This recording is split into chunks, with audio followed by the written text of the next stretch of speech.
live examples, realistic examples, and it will be a good speech. And then, what you have to do, always speak short sentences. Make language as simple as possible. Use your professional jargon to the minimum possible extent. I am talking of even if you were to give presentations in your office for the professionals, use professional jargon to the minimum. Make the language very simple. Make the language very simple. It will be easily understood. Because your objective of communication is that people will immediately understand what you have done. So if we keep that in mind, plus the motivation should be just a desire to express. Even if you are giving something like progress of some project, so you have done a lot of work, so you should have a desire to express the very best what you have done. So if you keep these, it's not difficult at all. Now if this is followed, then anywhere, whether it is office or it is in society, you will be considered that your speech is very good. Because there is takeaway. There is takeaway. And the technical details also they can always have charts on the slides where this 6x6 rule it doesn't apply. 6x6 rule is only for the points which are speaking points, and the figures etc. those have to be actual in the charts. That is all. Any questions on this? You see, now you have practically spoken. Then, aside from this, you have to modulate, you have to speak in a very articulate fashion, you have to maintain poise in your posture, in your body language, and that's about all. That's about all. And in leadership, as I said, you must understand all team members individually. That will enable you to decide what to delegate to whom. Then you have to monitor if things are going on all right. You have to monitor, and wherever necessary you have to intervene. So instead of their coming back and interrupting your work, if you are monitoring, so then you can manage your time. But when somebody else comes, then it's difficult, and then I think human nature is you feel why you are coming again and again. You may not say it, but you feel. Right? So this is about presentation. Now who are left? I think we will record them also and then play at the same time. Who are left? Yes, 1, 2. Okay.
Ready? Start. Okay. Good evening, everyone. Good evening. Good evening. So, as I'm aware, everybody is almost through with their speeches, and almost everybody wants to get over to the next session very eagerly. So, I'll try and keep it short. No, take your time.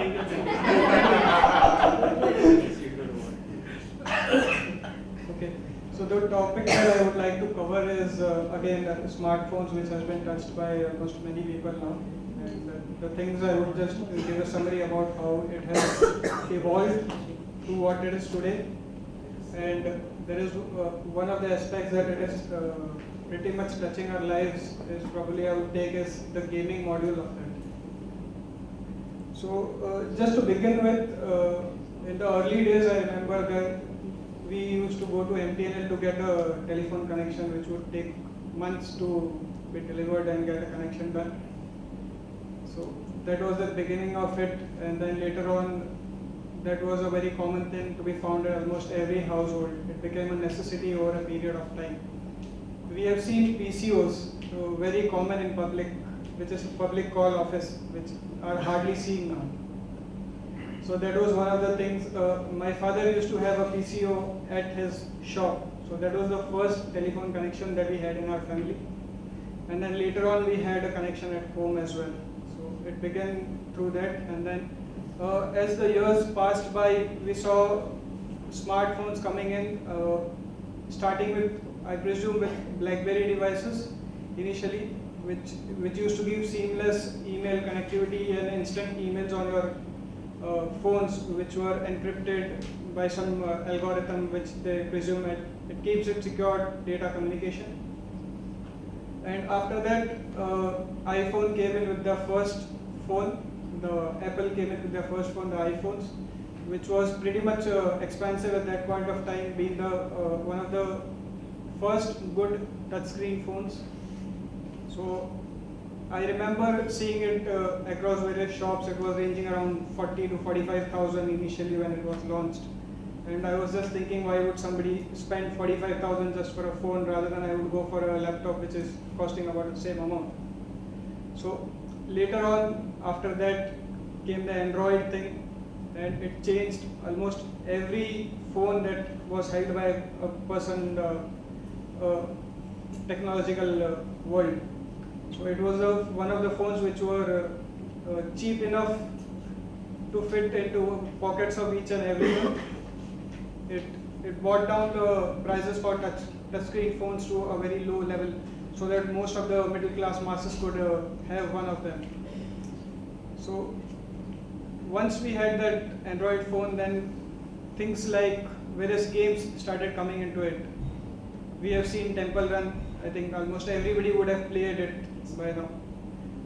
And before that, we used to play that snake game in Nokia 3315. And there was some space game also which was there, which we used to play a lot. I mean, at a point of time when I was not having a mobile phone, I would, when we used to go to colleges, I used to borrow from my friends that, oh, just let me play it for about 10-15 minutes and then you can have your phone back. So that was a craze that I had for games since that time.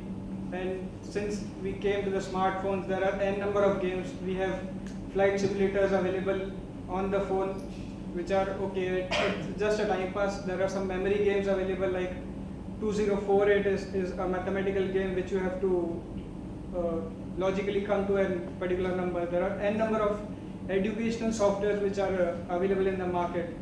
We have nursery rhymes which we can install it on our phone. I particularly play it for my daughter as she keeps on learning. So it's very handy when we have to deliver the rhymes to her, because I myself don't remember all the rhymes. Maybe a Twinkle Twinkle Little Star is max that I could go for. And one of the games that I have been playing for quite some time is Clash of Clans. So I'm not sure how many of you have already played it.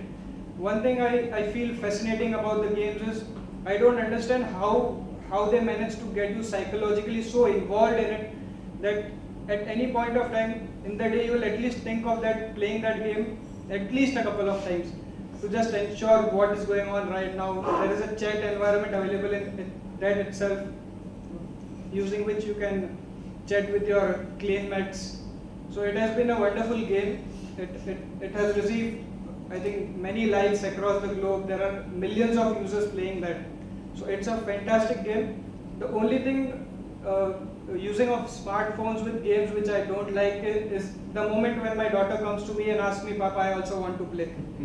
So at that point of time, I have to give her the phone, and I don't like giving that. So that is one thing that hampers. And then smartphones, I've seen kids, my nephews are there, who are, one is in the first standard, another one is in the seventh.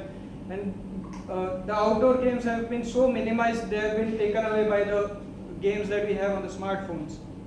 So that is one of the disadvantages that I see, but it's very useful to have such entertainment stuff while you are traveling long distances. It keeps you refreshed, I would say, helps us to kill the time that is spent in traveling. So that's all that I had to share about the gaming on smartphones. Thank you. Good. He has spoken with confidence and he has taken pauses. I think overall it's very good. And any comment or any questions anybody wants to ask? No? Okay. Thank you. Hi, hello. Everybody is, trying to tell me that you just open up your mouth. So because I'm just in front of, camera, I may not. One time. Yes. Everybody knows, probably for him, I'm Juni Stephen, and last speaker, but I never want to be the least. I'm here today, wanted to present, I don't know, everybody talk about smartphone and each topic, but I really didn't get any topic clearly, so I just wanted to collectively, say about, because I feel all are so IT or smartphone or social media, all these three are interconnected. So I just wanted to touch all these topics, how it was being with my life. That's what I just wanted to talk about. I'm a bit nervous. Yes. So when I talk about my childhood, where I never touch upon phones or everything. So being last, I think before 4 years, I was holding Nokia 1110. Everybody knows it's a dabba, one very small dabba. So I used to use that phone only for calling. Otherwise, I'm not fascinated about this social network or having a smartphone, all those. So whenever I visit my hometown, I would always see all those people are having a smartphone which is very costly. Otherwise I can say out of 100 people, 80% people are using Apple iPhone, and all were fishermen. They really don't know how to use that phone. They really don't know how to read. It's 80% people are just using the smartphone just for pride. They just wanted to show having a smartphone. It's a pride for them. It's just like it's a village area wherein they people just look for pride. When you go to see those areas, you can able to see the houses are kind of bungalows. So it's almost all of them are something like that. They don't, and many of them were are in abroad. Almost each house you can able to see one fellow has to be there in Gulf. That's what the fundamental rule maybe it's created. Yes. So the houses are mostly empty, but they were bungalows. They just created for what I can say fun, or it's a pride. So being a smartphone to have just like that, they wanted to have it in their holding, just for a fun or make it a pride. So I wonder, I'm just using a 1110 and they were, all having iPhones. I always, ask them, do you know anything about, surfing in the net, or do you know anything, what are the features this phone provide you? They don't. But still, they used to have it. But now we can make out, what is smartphone. It is not just, how people who are, IT, they almost, they know what are the features it provides. But just to make sure that pride also, a part of life, and that smartphone gives, that's for their end. When I now come to, this side of life, wherein, we all are using, except me, a smartphone, they know exactly what really they wanted to. So when I took out, my smartphone, I think 2 months back, Samsung, which is very, low-end phone, yet a smartphone. So I can see that I don't know what to really use. Being IT man as well, I don't know what really used for the smartphones. I just I use only for calling, or very very minimal usage of games. Candy Crush Saga, that's the only game I know. I just play, that it's very very child level language or game. That's why I just use for that. Otherwise, I just when I took the phone, I went to each member when I travel, Thane bus, ARC bus. I just asked them, which are the apps you people really hold it, and what is the use of it. So they then, given me. So most used apps, one of them are Candy Crush. That's why I really use it. Otherwise, I don't, because I don't know exactly which one is, popularized in that particular smartphone category. So this is how I am, now learned to become a smart guy using a smartphone. Otherwise, I'm smart, I believe. So now there is one thing I can tell. It is a disadvantage being that when I was having the old phone, I used to call my family members during the lunch. That's the only time I generally call them. Okay, now after getting the smartphone, what happens is I just, while eating also, I just playing the Candy Crush. It is so, take me into that, and my sister, I used to call every, lunch, and nowadays I call maybe once in a while, and she used to call, what happened, you are not taking lunch or what? Otherwise, she is, very bored, or she knows that I am going to give a call at the lunch time, and she'll, wait for that.